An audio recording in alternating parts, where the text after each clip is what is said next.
మాతృదేవో భవ YouTube channel ప్రేక్షకులకి నమస్కారం. ఇప్పుడు మనము 2024 మే నెల మేషరాశి వారికి గోచారం ఎట్లా ఉన్నది, వాటి ఫలితాలు ఏ విధంగా ఉంటాయి అనేటటువంటిది సశాస్త్రీయమైనటువంటి విధానంలో మనం చెప్పుకుంటున్నాము. ఇప్పుడు మనకి మేషరాశిలో గురు సంచారం ఒకే ఒక్క రోజు మాత్రం 1వ తారీఖు ఒక్క రోజు మాత్రము మేషంలో సంచారం చేస్తూ ఉంటుందండి. తదుపరి నెలంతా కూడా వృషభంలో ద్వితీయ స్థానమైనటువంటి వృషభంలో సంచారం చేస్తూ ఉంటుంది. ఇకపోతే కేతువు మనకి 6వ స్థానంలో సంచారం చేస్తూ ఉన్నది. రాహు 12వ స్థానమైనటువంటి మేనంలో సంచారం చేస్తూ ఉన్నారు.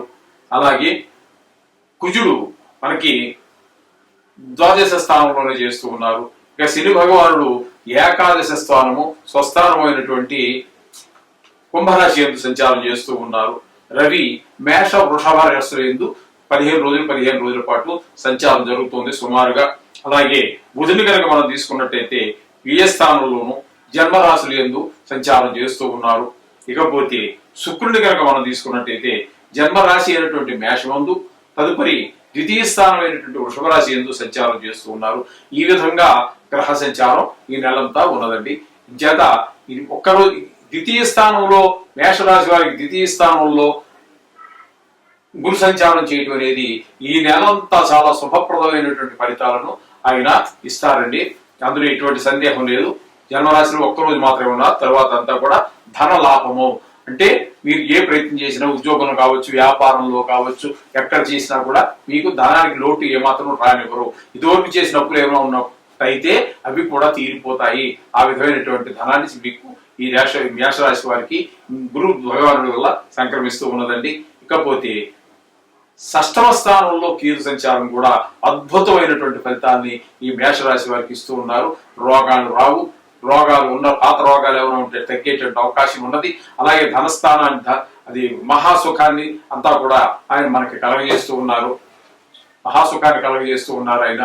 ఆ విధంగా కేతు మంచి సుఫలితాలు ఇస్తూ ఉన్నారు. శని స్వస్థానము 11వ స్థానం అవడం చేత ఆయన కూడా ఈ మేషరాశి వారికి ఈ నెల రోజులు అంటే మే నెల అంతా కూడా అత్యంత శుభఫలమైన ప్రదమైనటువంటి ఫలితాలను ఇస్తూ ఉన్నారు. విశేషమైనటువంటి ధనలాభాన్ని ఇస్తారు, లాభస్థానం కాబట్టి. అలాగే మీరు వృత్తి కావచ్చు, వ్యాపారం కావచ్చు, ఎక్కడైనా సరే అటువంటి అప్పులు చేసే పరిస్థితుల్లో అప్పులు చేసిన ఏమైనా ఉంటే కూడా తీరిపోయేటటువంటి పరిస్థితులు కనిపిస్తూ ఉన్నాయి. అలాగే రాహు 12వ స్థానంలో రాహు ఉండటం అనేటటువంటిది అది శుభఫలాన్ని శుభమైనటువంటి ఫలితాలను ఇవ్వజాలదండి. మనకి శాస్త్రంలో చెప్పింది ఏంటంటే మృత్యు నాశనము అంటే మీ దగ్గర మృత్యు అంటే సేవకులు అండి. ఆ విధంగా సేవకులు కొంచెం మనకి నష్టం కలిగించడం కావచ్చు, వాళ్ళకి నష్టం కలగడం కావచ్చు, ఆ విధంగా మృత్యునాశనం జరుగుతూ ఉంటుందండి. ఇకపోతే కుజుడు కూడా నెల రోజుల పాటు మనకి 12వ స్థానంలో చాలా వ్యయ స్థానం, అది 12వ స్థానం, ఆ స్థానంలో సంచారం చేస్తున్నారు. ఈ నెల రోజులు కూడా ఆ కుజుడు కూడా మనకి కొంచెం చికాకులు కలిగించేటటువంటి అవకాశం సూచిస్తూ ఉన్నది. రవిని కనుక మనం తీసుకున్నట్టయితే మేష వృషభ రాశుల్లో అంటే జన్మరాశి ద్వితీయ స్థానమైనటువంటి వృషభ రాశుల్లోనూ ఆయన సంచారం చేస్తూ ఉన్నారు. మేషరాశిలో ఉండగా ఆయన శాస్త్ర ప్రకారంగా ఏంటంటే మనకి ప్రయాణాలు కొన్ని కల్పిస్తూ ఉంటారు. మనం ఎక్కడికో ఫంక్షన్కి వెళ్ళడం కావచ్చు, లేకపోతే ఎవరికో ఒంట్లో బాగలేక చూడడానికి వెళ్ళడానికి కావచ్చు, లేకపోతే చాలా రోజుల నుంచి వెళ్ళలేదు అక్కడ మన పంటలు పొలాలు ఏ ఉన్నాయో చూసుకోవడానికి కావచ్చు. ఏదైనప్పటికీ ప్రయాణం అంటే మనకి కొంచెం ఖాళీగా ఉన్నాం కదా అనే ఉద్దేశంతో దేవస్థానాలకి యాత్రలకు వెళ్ళడం కావచ్చు. ఏదేమైనప్పటికీ కూడా ఈ ప్రయాణాన్ని మొదటి 15 రోజుల్లో మే నెల 15 రోజుల్లో ప్రయాణాన్ని సూచిస్తూ ఉన్నారు. ఇకపోతే ద్వితీయ స్థానంలో వృషభంలో సంచారం వల్ల మనకి భయం కలిగేటటువంటి పరిస్థితి, అంటే ఎందుకో ఏంటో తెలియదు, ఏదో ఎక్కడో ఏదో జరుగుతుందేమో అనేటువంటి ఒక రకమైన భయం ఉంటుంది. అది పెద్ద పరిగణలోకి తీసుకోవాల్సిన పని లేదండి. ఇకపోతే బుధుని కనుక మనం తీసుకున్నట్టయితే ఇక్కడ వ్యయ జన్మరాశి స్థానాల్లో ఇక్కడ సంచారం జరుగుతూ ఉన్నదండి. ఈ సంచారం వల్ల మనకు తెలిసేది ఏంటంటే వ్యయ స్థానంలో ఉండగా హాని చేస్తూ ఉంటారు. అలాగే జన్మరాశిలోకి వచ్చా కూడా ఆయన మనకు చేసేటువంటి ఉపకారం ఏమీ లేదండి. ఆయన కూడా చాలా చిక్కులు కలగజేస్తూ ఉంటారు. ఇది మనకి శాస్త్ర ప్రకారం చెప్పుకుంటున్నాము, ఏదో చెప్పడం కాదండి. ఈ 2 స్థానాల్లోనూ కూడా బుధుని వల్ల మనకి శుభఫలితాలు ఇవ్వజాలదు. 2 రాశుల్లో సంచారం కూడా అట్లే ఉన్నది. అలాగే శుక్రుడిని కనుక మనం తీసుకున్నట్టయితే శుక్ర సంచారం మనకి శుక్ర సంచారం జన్మంలోను ద్వితీయంలోను, జన్మరాశి అయినటువంటి మేషంలోను, ద్వితీయ స్థానం అయినటువంటి వృషభ రాశిలోను కూడా ఆయన సంచారం చేస్తున్నారు. ఈ రెండు స్థానాలలోనూ కూడా మనకి శుక్రుడు శుభప్రదమైనటువంటి ఫలితాలని మనకి ఇస్తూ ఉన్నారండి. శుభప్రదమైన ఫలితాలు ఇవ్వడం ద్వారా మనకి శుక్రుడు అత్యంత అనుకూలమైనటువంటి ఫలితాన్ని ఇస్తున్నారు. ఈ నెల రోజులు కూడా మనకి ఆయన ద్వారా జన్మరాశిలో ఉండగా శరీర సుఖం అది తనుభావం కాబట్టి, ఇక ద్వితీయంలోకి వచ్చినప్పుడు సంతోషం, కుటుంబ స్థానం అనండి, వాక్ స్థానం అనండి, ధనస్థానం అనండి. అందుచేత ఆయన అక్కడికి రావడం ద్వారా ఈ రకమైనటువంటి ద్వితీయ స్థానానికి కారకత్వాలైనటువంటి వాక్కు, ధనము, కుటుంబ సౌఖ్యం, ఈ మూడు సుఖాన్ని కూడా మనకి కలగజేస్తూ ఉన్నారు. ఈ విధంగా మనకి చాలా గ్రహాలు సకాల గ్రహాలు శుభాన్ని సూచిస్తున్నాయి. సకల గ్రహాలు మనకి కొంచెము రాహువు, కుజుడు, రవి, బుధుడు ఈ 4 గ్రహాలు కొంచెం మనకి ఇబ్బందులు కలిగజేసే పరిస్థితి ఉన్నది. అందుచేత మనము రోజు నవగ్రహాలు చెప్పుకుంటున్నట్టుగానే, ప్రతిసారి చెప్పుకుంటున్నట్టుగానే నవగ్రహ జపాన్ని ఒకసారి చేసుకోండి. అది మీరే చేసుకోండి. నెల రోజులే కదా, పెద్ద పెద్దవి చాలా దీర్ఘకాలం సంచరించే వాటికైతే ఏదైనా తర్వాత చెప్పుకుందాం. అదేమీ ఇప్పుడు అవసరం లేదు. మీరు మాత్రం రోజు చేసుకోండి. ఏదైనా వీలైతే వారానికి ఒక రోజు నవగ్రహ దర్శనం చేసుకుని చుట్టేసి లోపల దేవుడు ప్రార్థించుకుని రండి. శోభం భూయాత్. యూట్యూబ్ ఛానల్ ప్రేక్షకులకి నమస్కారం. ఇప్పుడు మనము 2024 సంవత్సరము మే నెల వృషభ రాశి వారి యొక్క గ్రహ సంచారం ఏ విధంగా ఉన్నది, వాటి ఫలితాలు ఏ విధంగా ఉంటాయనేటువంటిది తెలుసుకునే ప్రయత్నం చేద్దాము. సశాస్త్రీయమైనటువంటి విశ్లేషణ చేసుకుందాము. గురువు 1వ తారీఖు వరకు మాత్రము 1వ తారీఖు మాత్రము ఏ స్థానంలో ఉంటారు. తదుపరి నెల అంతా కూడా వృషభంలో అంటే జన్మరాశి యందు సంచారం జరుగుతూ ఉంటుందండి. ఇకపోతే కేతువు 5వ స్థానం అయినటువంటి కన్యలో సంచారం చేస్తున్నారు.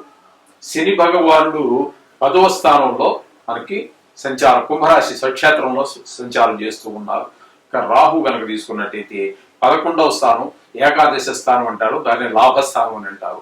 ఆ స్థానంలో రాహు సంచారం జరుగుతున్నది. అలాగే ఇక్కడ రవిని కనుక తీసుకున్నట్టయితే మనం తీసుకున్నట్టయితే వ్యయస్థానము జన్మరాశి 2 రాశుల్లో సంచారం చేస్తూ ఉన్నారండి. 15 రోజులు ఇటు 15 రోజులు ఇటు. ఇకపోతే బుధుని కనుక మనం తీసుకున్నట్టయితే ఏకాదశ స్థానంలో ఒక 15 రోజులు, తదుపరి జన్మరాశిలోను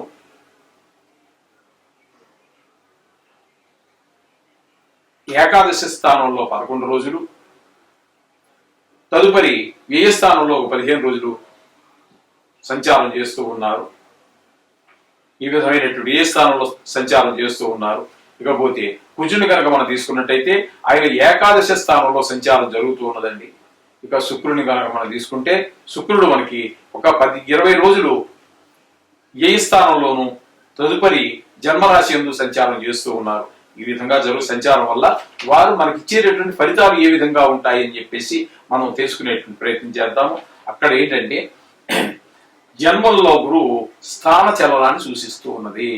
అంటే ఈ నెల రోజుల్లో మీకు ఏదో ఇది యాక్చువల్లీ నిజం చెప్పాలి అంటే ఇప్పుడు మనం చెప్పుకునేది నెల వారి ఫలితాలు కాబట్టి చెప్పుకుంటున్నాం, కానీ నిజానికి సంవత్సరం కాలం పాటు ఈ వృషభ రాశి వారికి ఖచ్చితంగా జన్మంలోనే ఉంటారు.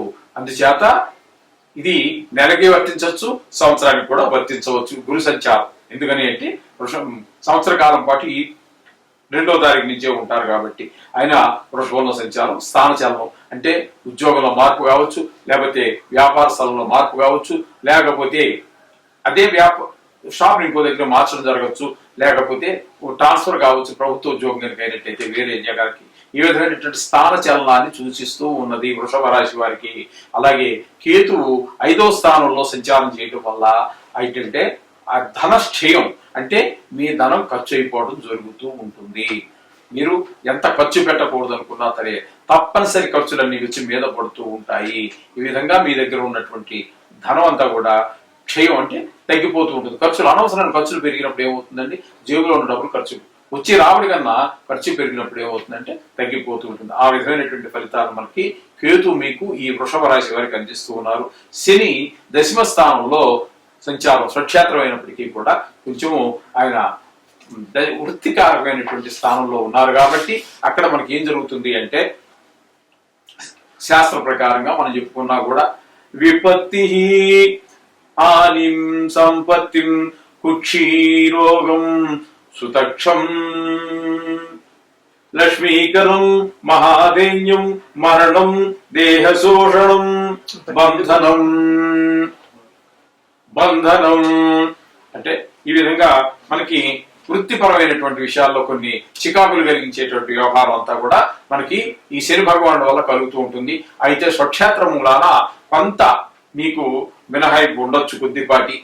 ఈ విధంగా శని వల్ల కూడా కొంచెం వృత్తి వ్యాపారాల్లో కావచ్చు అన్ని విషయాల్లో కొన్ని విషయాల్లో చాలా చికాకులు కలిగించేటువంటి వ్యవహారం మనకి శని భగవాను వల్ల జరుగుతున్నదండి. ఇక రాహు కనుక మీరు తీసుకున్నట్టయితే రాహు 11వ స్థానంలో మీకు సంచారం చేస్తూ ఉన్నారు. 11వ స్థానంలో సంచారం రాహు అత్యంత శుభప్రదమైనటువంటి ఫలితాన్ని ఇస్తారు మీకు. ఇక్కడ మీకు శని భగవానుడు ఇచ్చినా ఇవ్వకపోయినా కేతువు అడ్డు తగులుతూ ఉన్నా శని ఉన్నా కూడా మీకు ఈ రాహు ఒకటి మాత్రం మీకు చాలా శుభప్రదమైనటువంటి ఫలితాన్ని ఇస్తూ ఉంటాడు. అట్లాగే కుజుడు కూడా నెల రోజుల పాటు పూర్తిగా ధన లాభస్థానంలోనే ఉన్నారు కాబట్టి కుజుడు కూడా మీకు అత్యంత శుభప్రదమైనటువంటి ఫలితాలను మీకు ఇస్తూ ఉంటాడు. ఆయన కూడా ధన ప్రాప్తిని కలిగిస్తాడు. ఈ విధమైన ధన ప్రాప్తిని కలిగిస్తాడు. ఇక శుక్రుడిని కనుక మీరు తీసుకున్నట్టయితే మే 12 వరకు